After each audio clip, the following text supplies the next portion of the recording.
Hello everyone, welcome to I speech centre. This is Prashant Kumar. Friends, आज के इस video में मैं आप लोगों के साथ जुलाई महीने की प्रतियोगिता दर्पण की समरी नोट्स को डिस्कस करूंगा। जैसा कि आप सभी जानते हैं कि बीपीएससी की आगामी प्रीलिम्स परीक्षा को ध्यान में रखते हुए हमारे द्वारा मंथली वाइज प्रतियोगिता दर्पण की समरी नोट्स को डिस्कस किया जा रहा है, ताकि आपका करेंट अफेयर सेक्शन काफ़ी अच्छे तरीके से कंप्लीट हो सके। इसके पूर्व में हमने जनवरी से लेकर जून महीने तक की प्रतियोगिता दर्पण को डिस्कस कर दिया है। उसका वीडियो हमारे YouTube के प्लेलिस्ट में अवेलेबल है, आप लोग उसे देख सकते हैं। आज हम लोग वर्ष 2023 की जुलाई महीने की प्रतियोगिता दर्पण की नोट्स को डिस्कस करेंगे। आइए डिस्कशन प्रारंभ करते हैं।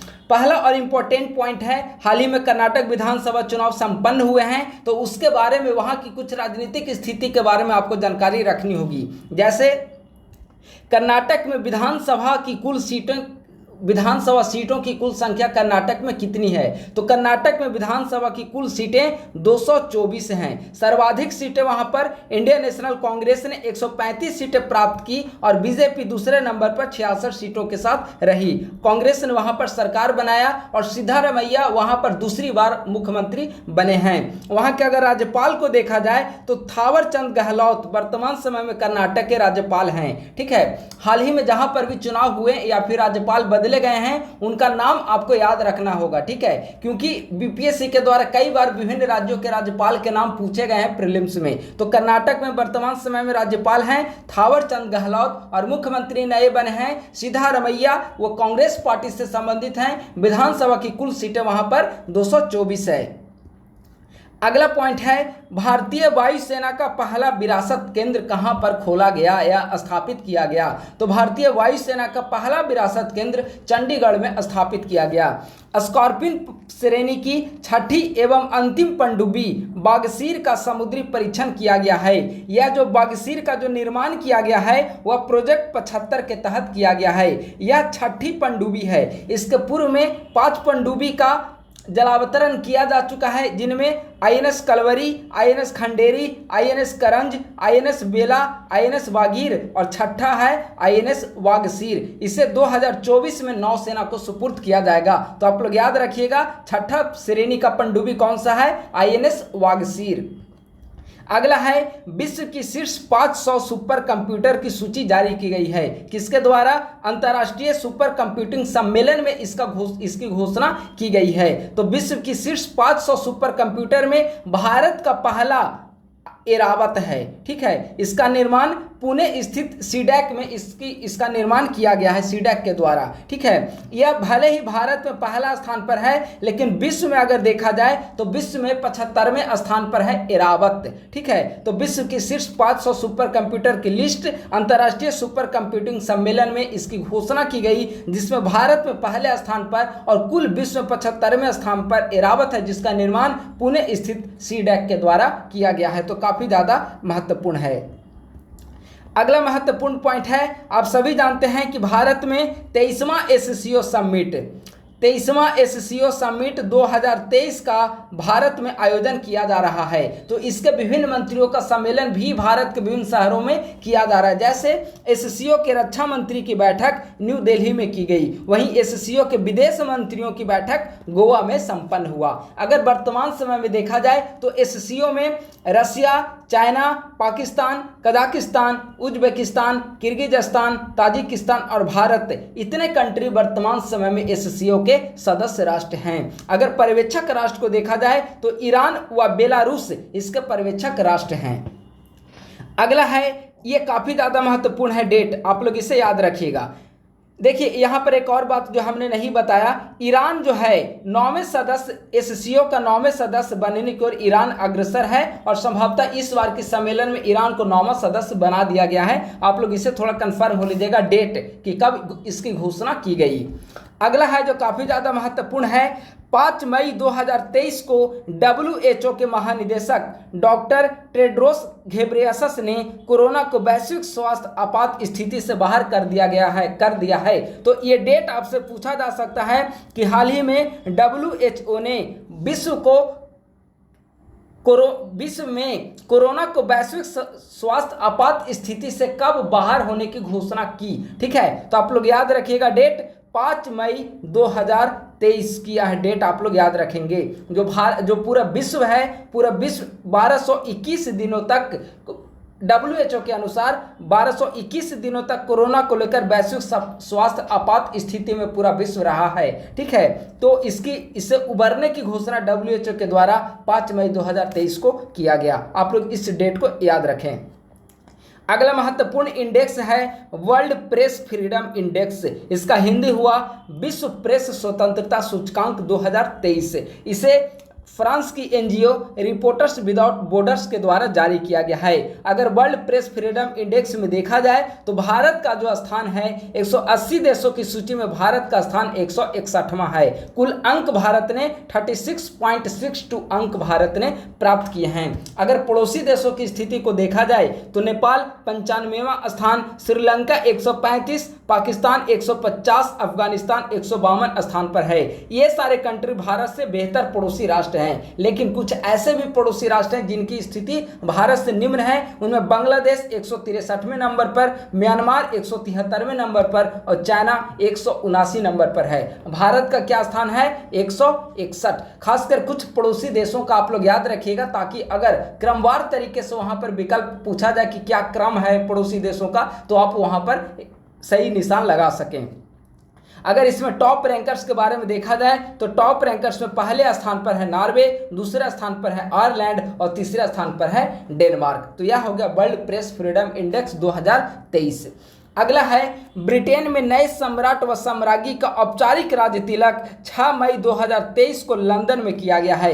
इसमें भारत का प्रतिनिधित्व उपराष्ट्रपति जगदीप धनखड़ ने किया है। काफी ज्यादा महत्वपूर्ण है कि भारत का प्रतिनिधित्व किसने किया, तो भारत के माननीय उपराष्ट्रपति जगदीप धनखड़ के द्वारा।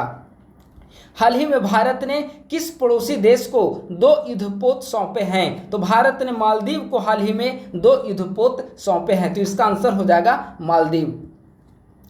अगला महत्वपूर्ण पॉइंट है G7 का 49वां शिखर सम्मेलन। आप लोग जानते हैं कि प्रधानमंत्री की हाल ही में जापान दौरा संपन्न हुई है और जापान दौरे का एक बहुत बड़ा प्रमुख कारण था कि G7 का वहां पर सम्मेलन होना था और उसके साथ साथ क्वाड का भी सम्मेलन इस वर्ष जापान में ही हुआ है। तो G7 का 49वां शिखर सम्मेलन जापान में 19 से 21 मई के बीच हुआ है। ठीक है, इसके बाद ये G7 के 49वीं बैठक में भाग लेने के बाद प्रधानमंत्री 21 मई को पापुआ न्यू गिनी की दौरे पर गए थे। वहाँ की राजधानी कहाँ पर है? पोर्ट मोरेस्बी वहाँ की राजधानी है। ठीक है, यहाँ प्रधानमंत्री ने हिंद प्रशांत क्षेत्र के इस द्वीपीय राष्ट्र में हिंद प्रशांत द्वीप समूह सहयोग मंच की तीसरी बैठक की मेजबानी की है। काफ़ी ज़्यादा महत्वपूर्ण है। आपसे पूछा जा सकता है कि हाल ही में भारतीय प्रधानमंत्री के द्वारा हिंद प्रशांत द्वीप समूह सहयोग मंच की तीसरी बैठक का आयोजन या तीसरी बैठक की मेजबानी कहां पर की गई, तो कहां पर? आप लोग याद रखिएगा, पापुआ न्यू गिनी। ठीक है, यह बेसिकली 14 द्वीपीय राष्ट्रों का समूह है। हिंद प्रशांत द्वीप समूह सहयोग मंच जो है वह 14 राष्ट्रों का एक समूह है, जिसमें Papua New Guinea, Fiji, tonga, Tuvalu जैसे जो छोटे छोटे द्वीप हैं हिंद महासागर में स्थित, वे इसमें शामिल हैं। तो काफी ज्यादा यह महत्वपूर्ण है। आप लोग पापुआ न्यू गिनी की राजधानी को भी याद रखिएगा, port Moresby Papua New Guinea की राजधानी है। स्पेशली जहां पर प्रधानमंत्री के दौरे संपन्न होते हैं या राष्ट्रपति के दौरे संपन्न होते हैं, वहां की भौगोलिक स्थिति और राजनीतिक स्थिति के बारे में आपको अवगत होना जरूरी है। तो इसीलिए यहां पर हमने राजधानी बताया पापुआ न्यू गिनी की पोर्ट मोरेस्बी। अगला पॉइंट है 100 डेज 100 पेज, 100 दिन 100 भुगतान की अवधारणा RBI के द्वारा मई 2023 में जारी की गई है, ताकि 100 दिन के भीतर देश के प्रत्येक जिले में प्रत्येक बैंक की शीर्ष 100 अदावी जमा राशियों का पता लगाया जा सके। तो आप लोग सिर्फ यहाँ पे याद रखेगा 100 डेज 100 पे की अवधारणा किस बैंक ने लागू किया, तो 100 दिन 100 भुगतान की अवधारणा RBI के द्वारा जारी किया गया है।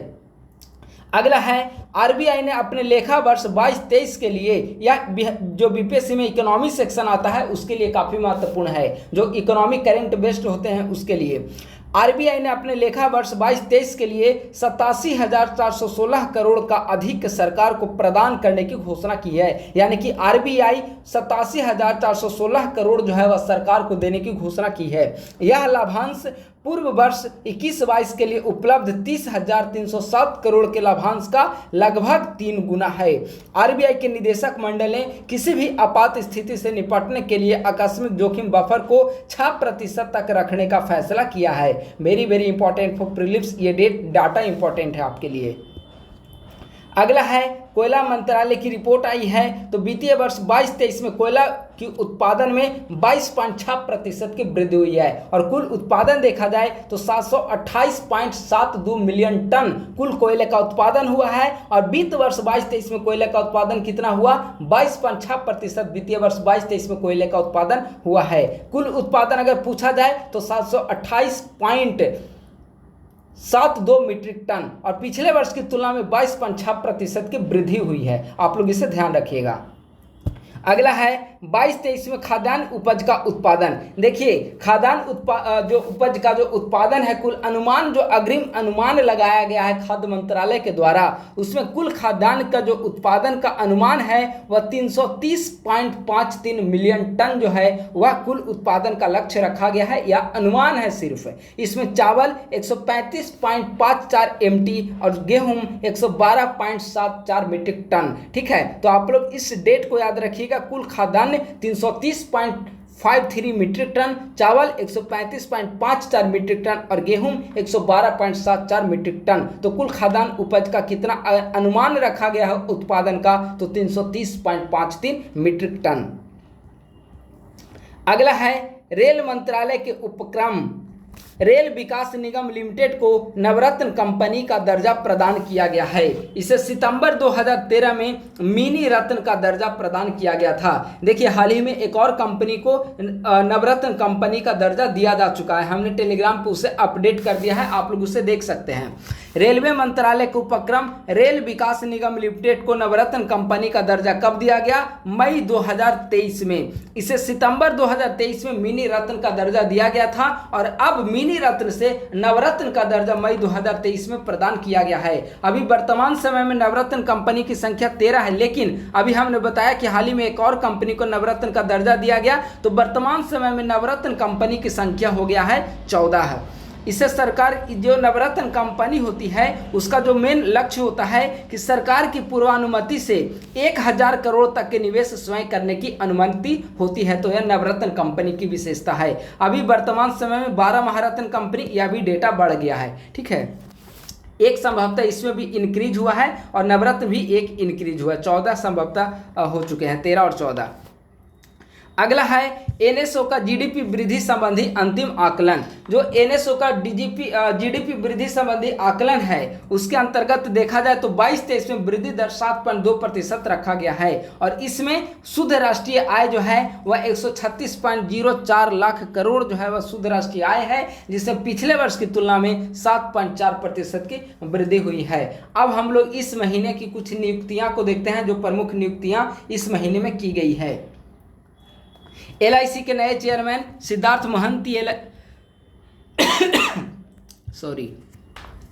एलआईसी के नए चेयरमैन सिद्धार्थ महंती को बनाया गया है। सीबीआई के नए निदेशक परवीन सूद को बनाया गया है। सीआईआई के नए अध्यक्ष आर दिनेश को बनाया गया है। नेस्कॉम के नए चेयरमैन अनंत माहेश्वरी को बनाया गया है। बैंक ऑफ बड़ौदा के नए MD managing director and CEO chief executive officer Devdutt Chand को बनाया गया है। भारत के नए CVC chief vigilance commissioner Praveen Kumar Srivastava को बनाया गया है। वर्ल्ड बैंक के नए अध्यक्ष अजय बंगा को बनाया गया है। लोक लेखा समिति के अध्यक्ष अधीर रंजन चौधरी, चूंकि लोक लेखा समिति प्रत्येक वर्ष इनका चुनाव होता है तो फिर से अधीर रंजन चौधरी को बनाया गया है।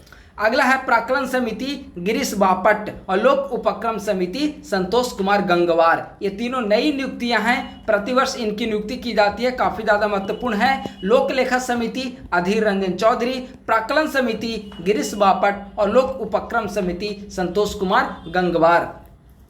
जो लोक लेखा समिति है इसका गठन वर्ष 1921 में किया गया था। तब से 1950 तक वित्त मंत्री इसका अध्यक्ष हुआ करते थे। पहली बार 1967-68 में विपक्ष के किसी नेता को पद सौंपा गया था। सरकार का कोई भी मंत्री इस समिति का सदस्य नहीं होता है। आप लोग ध्यान रखेंगे कि जो लोक लेखा समिति है इसका गठन पहली बार 1921 ईस्वी में किया गया था और 1921 ईस्वी से लेकर 1950 ईस्वी तक वित्त मंत्री लोक लेखा समिति का हेड होता था।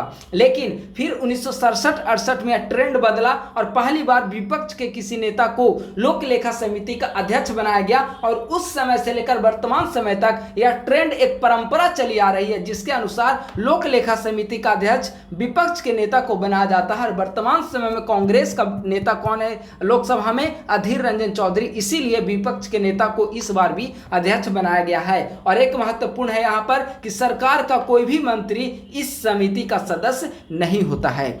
अगला है प्राक्कलन समिति। प्राक्कलन समिति में एक और लोक लेखा समिति के बारे में जान लीजिए। लोक लेखा समिति में कुल 22 सदस्य होते हैं, 15 लोकसभा से और 7 राज्यसभा से। अगला है प्राक्कलन समिति। प्राक्कलन समिति में कुल 30 सदस्य होते हैं। अध्यक्ष जो होता है वह लोकसभा अध्यक्ष के द्वारा इसकी अध्यक्ष प्राक्कलन समिति का अध्यक्ष जो है वह नियुक्त किए जाते हैं। यदि लोकसभा का उपाध्यक्ष इसका सदस्य हो प्राक्कलन समिति का तो स्वतः वह अध्यक्ष बन जाएगा, क्योंकि पहले ही वह दूसरे मेंबर से वह सीनियर होता है, तो यह अध्यक्ष बन जाएंगे। लोक उपक्रम पर संसदीय समिति, जो लोक उपक्रम समिति होती है इसमें भी 22 सदस्य होते हैं, 15 + 7।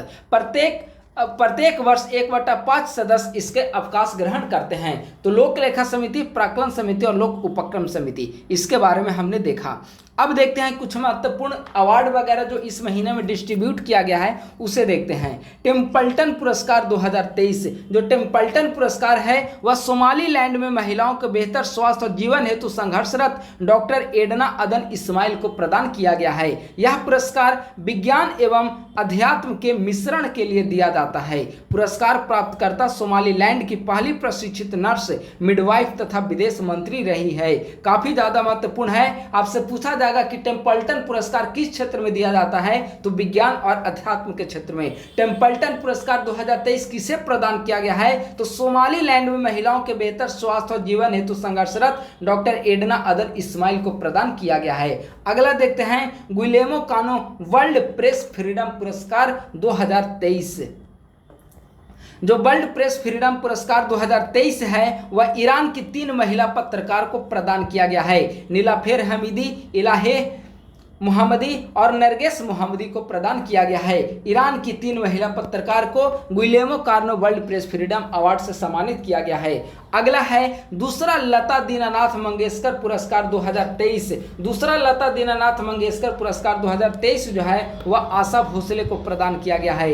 अगला अंतर्राष्ट्रीय बुकर पुरस्कार 2023। जो अंतर्राष्ट्रीय बुकर पुरस्कार है वह टाइम शेल्टर के लेखक व अनुवादक को प्रदान किया गया है। इसके लेखक कौन है? जॉर्जी गोस्पोदिनोव, जो बुल्गारिया के पहले लेखक हैं, और इसका अनुवादक कौन है? एंजेला रॉडॉयल। तो अंतर्राष्ट्रीय बुकर पुरस्कार 2023 किस उपन्यास के लेखक और अनुवादक को? Time shelter. आप लोग याद रखेंगे।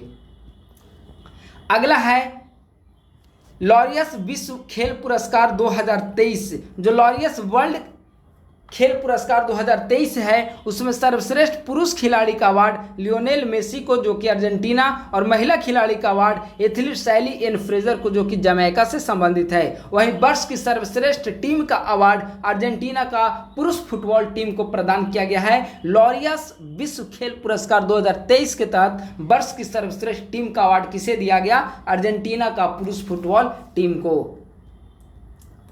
अगला है आईफा पुरस्कार 2023। आईफा पुरस्कार 2023 इसका आयोजन कहां पर किया गया?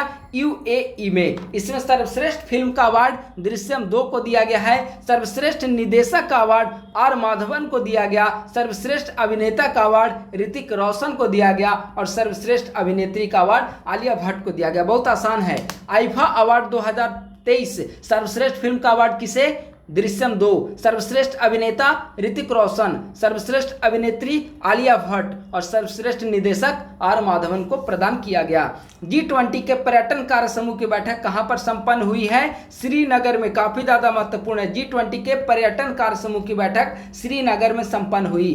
पहला आसियान इंडिया समुद्री युद्धाभ्यास, पहला आसियान और इंडिया के बीच समुद्री युद्ध अभ्यास है वह सिंगापुर के तट पर इसका आयोजन किया गया है। आपसे शॉर्ट में पूछा जा सकता है AIME, ASEAN India maritime exercise, कहां पर? सिंगापुर के तट पर।